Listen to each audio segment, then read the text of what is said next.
Hello বন্ধুরা, সবাই কেমন আছো? শুভ সন্ধ্যার শুভেচ্ছা। আমার মা আমাকে এই গোলা রুটিটি বানিয়ে দিচ্ছে, সেটা আমি খাচ্ছি। তোমরা কি কি নাস্তা করেছো সেটা আমাদের বলবে।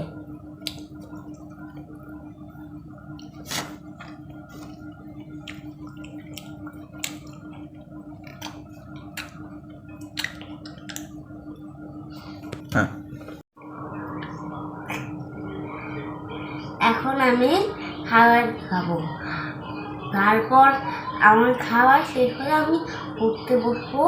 পড়া শেষ হলে আমি রাতের খাবার খাবো, তারপর আমি ঘুমিয়ে যাবো। তারপর আমি সকাল সকাল উঠবো। টাটা, বাই বাই বন্ধুরা।